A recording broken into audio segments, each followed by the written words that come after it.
Hey, ladies and gentlemen, this is Carmine Sabia for Explain America, and President Donald Trump is not playing games with these liberal reporters, and one just learned that the hard way.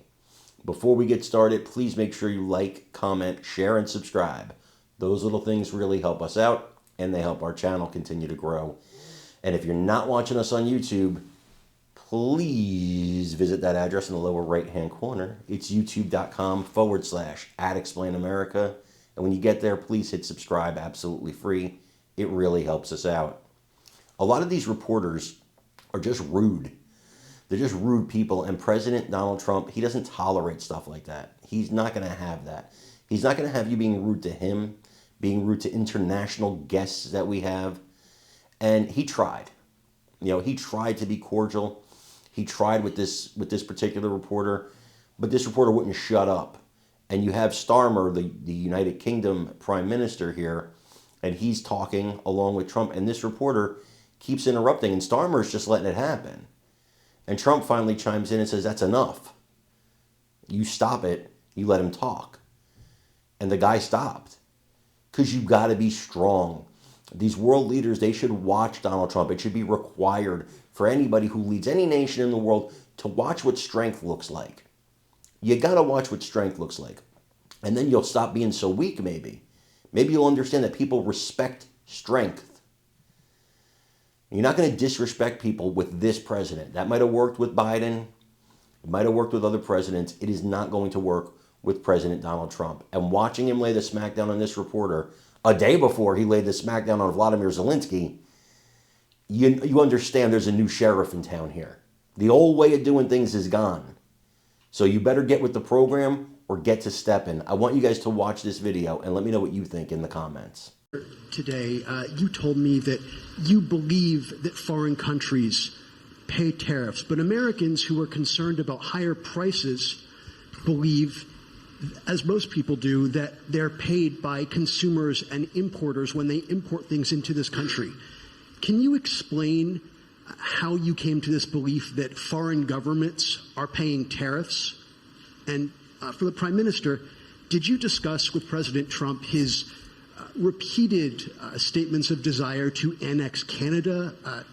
And has the King expressed any concern over the President's apparent desire to remove one of his realms from his control? So I'll go ahead. The first part, the tariffs are necessary because we've been treated very unfairly by many, many countries, including our friends, friend and foe. But we've been treated very unfairly in trade at levels that nobody's really ever seen before, and especially under the Biden administration, they really took advantage of the United States.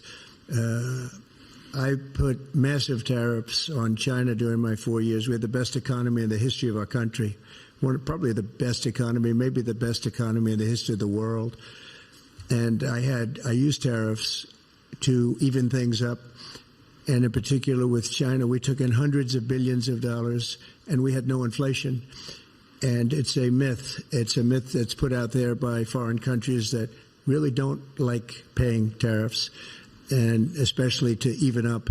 So we've been treated badly by a lot. We're using tariffs. And I find, and you just have to look at the numbers, but I find that it's not about inflation. It's about fairness, and the inflation for us has not existed, and I don't think it's going to exist. We're going to bring our car industry back. We're going to bring our chips back. We're going to bring so many things back to our country, including pharmaceuticals and drugs.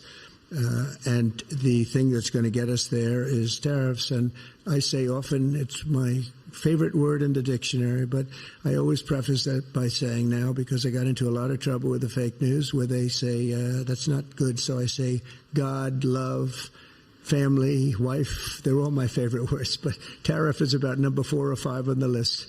But I will tell you, it's going to make our country rich, and it's going to stop us from being a laughing stock all over the world, because we have been taken advantage of like no country has ever been taken advantage of. Thank you very much. And look, we had a really good discussion, a productive discussion, a good discussion, as a result of which our teams are now going to be working together on an economic deal. Our teams are going to be working together on security in Ukraine. You mentioned Canada. I think you're trying to find a divide between us that doesn't exist. We're the closest of nations, and we had very good discussions today, but we didn't discuss Canada. Thank you. Please. Go ahead. Go ahead. Yes. Thank you. Hi, Natasha Clark from Hi. RBC.